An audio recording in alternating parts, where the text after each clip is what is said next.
वसुदेवसुतं देवं कंसचाणूरमर्दनं देवकी परमानन्दं कृष्णं वन्दे जगद्गुरुं श्रीकृष्णं वन्दे जगद्गुरुं श्रीकृष्णं वन्दे जगद्गुरुं। उत्कल देश के भव्य रूप का परिचय। राजा इंद्रधुम्न का एक तीर्थयात्री से पुरुषोत्तम क्षेत्र की महिमा सुनकर पुरोहित के भाई को वहाँ भेजना। मुनियों ने पूछा, द्विश्रेष्ठ, जहाँ काश प्रतिमा के रूप में साक्षात नारायण विराजमान है, वह पुरुषोत्तम क्षेत्र किस देश में है? जैमिनी जी ने उत्तर दिया, उत्कल उड़ीसा नाम से प्रसिद्ध एक परम पावन देश है, जहाँ अनेक तीर्थ और बहुत से पवित्र देव मंदिर हैं। वह प्रदेश दक्षिण समुद्र के तट पर बसा हुआ है। उसमें रहने वाले पुरुष सदाचार के आदर्श हैं। वहाँ के ब्राह्मण उत्तम आचार और स्वाध्याय से संपन्न हो सदा यज्ञ कर्म में संलग्न रहते हैं। सृष्टि के आदि में यज्ञ और वेदाध्ययन की प्रवृत्ति वहीं से होती है। अतः वहाँ के निवासी ब्राह्मण वेद शास्त्रों के प्रवर्तक हैं। उस देश को 18 विद्याओं की निधि बताया गया है, जहाँ भगवान नारायण की आज्ञा से घर घर में लक्ष्मी का वास है। उस देश के निवासी मनुष्य लज्जाशील, विनयी, चिंता तथा रोग से रहित, पिता माता के सेवक, सत्यवादी तथा विष्णु भक्त होते हैं। वहाँ कोई भी ऐसा पुरुष नहीं होगा जो विष्णु का भक्त एवं आस्तिक न हो।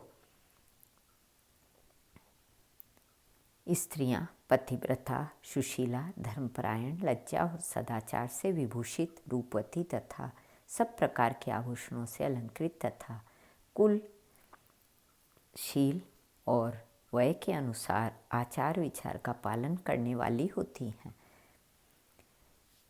वे सब के सब प्रजा की रक्षा के व्रत में, वहाँ के क्षत्रिय भी अपने कर्तव्य का पालन करते हैं।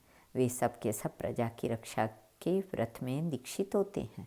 दान देने में उदार तथा सब शास्त्रों के ज्ञान में निपुण होते हैं। उस देश के शूद्र संगीत, काव्य, कला और शिल्प में कुशल तथा प्रिय वचन बोलने वाले होते हैं।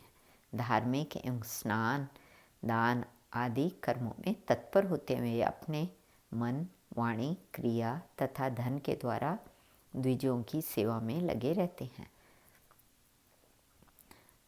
यही वह सब देशों में श्रेष्ठ उत्कल है। दक्षिण समुद्र में मिलने वाली ऋषिकुल्या नदी तक पहुंचकर स्वर्ण रेखा और महानदी के बीच में जो देश प्रतिष्ठित है, वही उत्कल है। इस पवित्र प्रांत में बहुत से उत्तम क्षेत्र हैं। सतयुग में इंद्रधुम्न नाम से प्रसिद्ध एक श्रेष्ठ राजा हो गए हैं। उनका जन्म सूर्यवंश में हुआ था। वे ब्रह्मा जी से 5वीं पीढ़ी नीचे थे। राजा इंद्रधुम्न सत्यवादी, सदाचारी, शुद्ध तथा सात्विक पुरुषों में अग्रगण्य थे। प्रजा को अपनी संतान समझकर सदा न्यायपूर्वक उसका पालन करते थे। वे आध्यात्मिक ज्ञान में कुशल सूर, सदा उद्यमशील, ब्राह्मण पूजक तथा पितृभक्त थे। 18 विद्याओं में दूसरे बृहस्पति के समान प्रवीण थे। संसार से मुक्त होने की इच्छा रखकर सदा धर्मचरण में ही लगे रहते थे। इस प्रकार वे सत्व गुण संपन्न राजा इंद्रधुम्न समूची पृथ्वी का पालन करते हुए मालव देश में विख्यात और समस्त रत्नों से संपन्न द्वितीय अमरावती के समान सुशोभित अवंती नाम वाली नगरी में निवास करते थे। वहाँ रहते हुए राजा ने भगवान विष्णु में मन, वाणी और क्रिया द्वारा परम अद्भुत एवं उत्तम भक्ति बढ़ाई। एक दिन भगवान लक्ष्मीपति की पूजा के समय देव पूजा गृह में बैठे हुए राजा ने अपने पुरोहित से आदरपूर्वक कहा, आप उस उत्तम क्षेत्र का पता लगाइए जहाँ हम इसी नेत्र से साक्षात भगवान जगन्नाथ का दर्शन करें।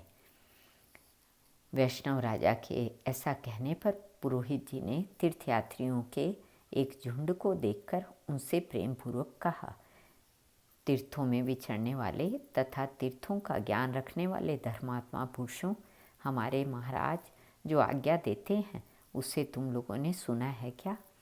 तुम में से किसी को उत्तम तीर्थ का पता है क्या? उनका अभिप्राय समझकर उन तीर्थयात्रियों में एक व्यक्ति जो बहुत तीर्थों में घूम चुका था और अच्छा वक्ता था, राजा के पास हाथ जोड़कर बोला, राजन, मैंने बचपन से अनेक तीर्थों में भ्रमण किया है। भारतवर्ष में औढ़ नाम से प्रसिद्ध एक देश है। उस देश में दक्षिण समुद्र के तट पर श्री पुरुषोत्तम क्षेत्र है, जहाँ नीलाचल नामक एक पर्वत है। वह सब ओर से वनों द्वारा घिरा हुआ है। उसके बीच में कल्प वृक्ष है, जिसके पश्चिम भाग में रोहिणी कुंड है। वह भगवान की करुणा रूप जल से भरा हुआ है, जो स्पर्श करने मात्र से मोक्ष देने वाला है। उस कुंड में स्नान करके जो भगवान पुरुषोत्तम का दर्शन करता है वह मुक्त हो जाता है। वहाँ शबर दीपक नामक एक श्रेष्ठ आश्रम है, जो भगवत विग्रह में पश्चिम दिशा में स्थित है। उस आश्रम से एक पगडंडी का रास्ता है, जिससे भगवान विष्णु तक जा सकते हैं। वहाँ शंख चक्र गदाधारी साक्षात भगवान जगन्नाथ विराजमान है। मैं तुमसे इस समय धन अथवा भूमि नहीं मांगता, केवल इतना ही कहता हूँ कि मेरी इस बात को झूठ न मानकर वहाँ पुरुषोत्तम क्षेत्र में निवास करने वाले भगवान लक्ष्मीपति का भजन करो। यूँ कहकर वह जटाधारी यात्री सबके देखते देखते शीघ्र अंतर्ध्यान हो गया। इससे राजा को बड़ा विस्मय हुआ। वे व्याकुल होकर पुरोहित से बोले, यह अलौकिक वृत्तांत अलौकिक पुरुष ही से ही सुना गया है। अब मेरी बुद्धि जहाँ भगवान गदाधर विराजमान हैं वहाँ जाने के लिए उतावली कर रही है। द्विश्रेष्ठ, मेरे धर्म, अर्थ और काम एक दूसरे के अनुकूल रहकर सदा अपने अधीन रहे हैं। आपके प्रसाद से मैंने त्रिवर्ग का साधन तो कर लिया। यदि आप इस भगवत दर्शन के कार्य में भी मेरे साथ चलेंगे तो मैं आपके सहयोग से चारों पुरुषार्थों को प्राप्त कर लूँगा। पुरोहित बोले, राजन, मैं ऐसा प्रयत्न करूँगा कि हम लोग सहायकों सहित पुरुषोत्तम क्षेत्र में चलकर बस जाएं। जन्म की सफलता इससे बढ़कर और क्या हो सकती है कि साक्षात भगवान लक्ष्मीपति का दर्शन किया जाए। इस समय मेरा छोटा भाई विद्यापति सब देशों में घूमने वाले दूतों के साथ वहाँ जाएगा और जगन्नाथ जी का दर्शन करके उस पर्वत पर सैनिकों के ठहरने योग्य स्थान का पता लगाकर शीघ्र सब समाचार ले आएगा। इससे हम लोगों का कल्याण होगा। राजा इंद्रद्युम्न ने कहा, ब्राह्मण, बहुत अच्छा, अब मैं भगवान विष्णु के समीप उसी क्षेत्र में चलकर बसूंगा। ऐसा कहकर राजा ने प्रसन्नतापूर्वक अंतःपुर में प्रवेश किया। श्री कृष्णार्पणमस्तु।